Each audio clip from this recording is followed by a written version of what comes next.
Hey guys, Scott here. Today I want to talk about the best time in gaming. Why am I on a snowy mountain? I don't know. I just wanted a snowy effect because it was the holidays and then I found a Monster Hunter mountain and just sort of slapped it in there.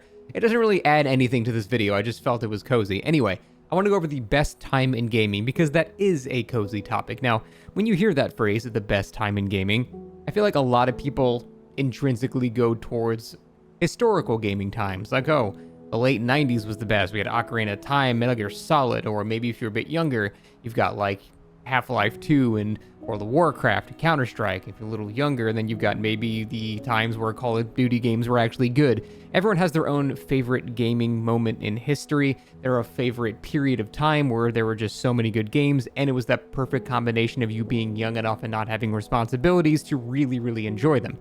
But that's not really what I'm talking about with this video. This video is about the best time in gaming, not the best historical time period in gaming. What I mean by that is, it's the feeling you get. This can happen today, right now. The actual time period is irrelevant. It's that period of time when a game releases when people don't know everything about the game. Now, certain games are impossible for this feeling to constantly stay there. Now, it'll eventually go away, but that brief period of time is directly related to how much love and care is into the game and how much content is in the game to begin with. Now, as technology has advanced, YouTube really has killed that whole mystifying wonder feeling.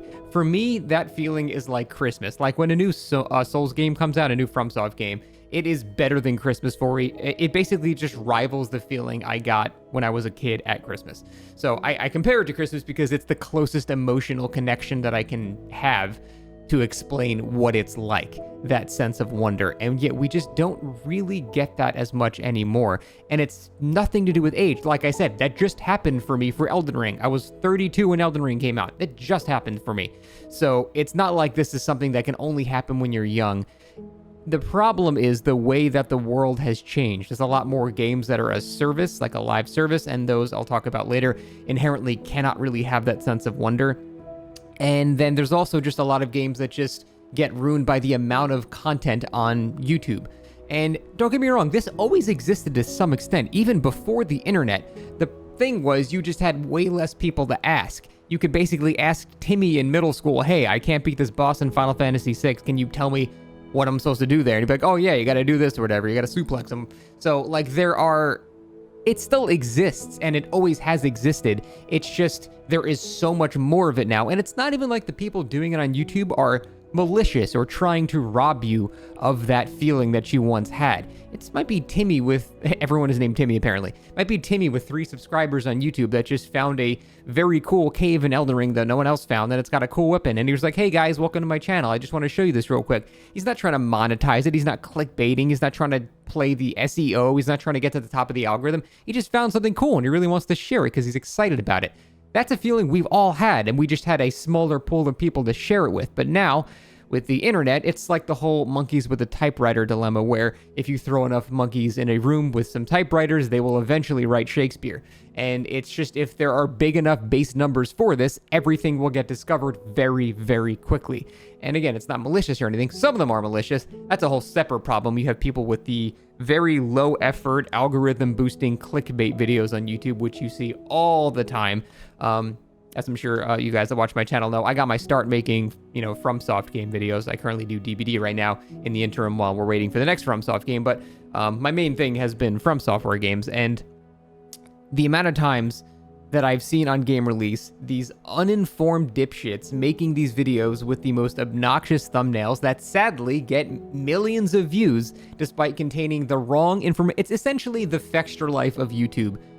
Also Fextra Life on YouTube, but it's that whole thing where people just prioritize just diarrheaing out, yes, I just used that as a verb, just information, correct or not correct, as quickly as possible just to get to the top of the algorithm. That is even more annoying. It's kind of a separate discussion entirely, but it does involve everyone getting information as quickly as possible. Fuck, even if it's inaccurate, it's still just getting as much information out there as possible. So whether you have someone like that or just an innocent Timmy, if there's millions of people doing it, people will discover everything there is to discover in a game very, very quickly. Now, how impactful and memorable and much of a masterpiece a game is, to me, is how well they defend themselves against that onslaught of information. You have games like Elden Ring, like to this day, despite being over 2 years old, are just like holding up the shield going, yeah, but you don't know that this boss is weak to holy because of a lore reason. Like, they're trying so hard to still have unknown things. And don't get me wrong, lasting years and still having things being discovered is incredible. And that is why Elden Ring, for example, is such a masterpiece. But when you have games that are like, you know, a live service game, like it's a very common trend now, like for example, Dead by Daylight, the game I'm currently making content on, it's not, you know, a particularly amazing or well-designed or fun game, but it's very fun to watch. It's very easy to make content on it. So in the interim between FromSoft games, it's a really good game to make content on because it's just easy and people love watching it. So the problem is any game that's a live service like that inherently cannot have this mystifying feeling. And the reason is twofold. First, they release with less content. Live service games typically release with less, with promises of more. And eventually, over 5-10 years, you will have way more. You'll have a way bigger game than Elden Ring or Baldur's Gate 3 or anything. Any of these games that have an immense amount of content, live service games will eventually have even more. The problem is how it's released. You release with a little bit, so there's not much really to go over. People find out everything very quickly. There's not much there. And then when you get new content, well, it's only a trickle of new content. There's only a little bit. So people find everything to do, and then there's just nothing else to discover again. So you just keep having this trickle of a little bit, which means the discovery period, that time where you're holding the shield up and trying to defend against everyone knowing everything, is very, very small. There are a couple of exceptions, and it's only due to incredible complexity that is not common. The one I can think of is Path of Exile. This is also a live service game that releases not an insane amount of content in terms of new abilities to use. There are new things that you can do in the leagues, for example, that you can use your build on, but the amount of new abilities and supports and stuff like that is not super drastic from patch to patch. However, that game is so absurdly complex that people are still discovering ridiculous combinations of things years after they've even been released, or maybe due to a new interaction with a new thing. So it can succeed. You can have that feeling of wonder and discovery. It's just very rare, and Path of Exile, I think, is the exception, not the norm. But for the most part, live service games being released in this piecemeal format means people are discovering everything, discovering blah, blah, blah. Whereas games like Elden Ring, you have a period of months when the game comes out. And those months are magic. They are just like Christmas. They're such a beautiful time to play a game. When I get chills is when I don't know the answer to a question in a game, and I go to Google it, and there's no answer. Oh, God, that feeling. It just makes me feel like a little kid again, looking through my Brady Games guide to see if the answer is in there or something.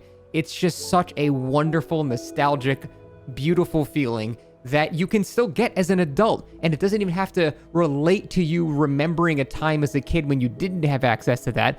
Like I said, in Elden Ring, I had that feeling for months. Again, descending into Siofra River for the first time, I was just like, what the fuck? Because no, I didn't know about that. No one had told me that yet, and everyone was experiencing this all at the same exact time. And that is the best time in gaming, when not everybody knows everything that's happening. But in the era of technology we're in there, metas develop for online, PvP games, and even games like, Elden Ring, everything is discovered very quickly. And I just wanted to go over the difference between a game like Elden Ring and a live service game, and how live service games fundamentally just cannot have that sense of wonder the vast majority of the time. By design, the discovery period is too short to retain that. Every game will eventually reach that point where everything is discovered, but games that can hold up their shield and defend themselves as long as humanly possible against that and still retain some mystery for months and months, those are the games you remember. Those are the games of the year. Those are the masterpieces. People are still discovering things in Baldur's Gate to this day. It's just incredible what they're able to do with these, and those are the games that we truly will remember forever. And those are the best moments in gaming, when we all collectively are like in third grade at recess, just sharing things about the game, trying to learn about the Mew under the truck from just random rumors and stuff like that. That shit is beautiful.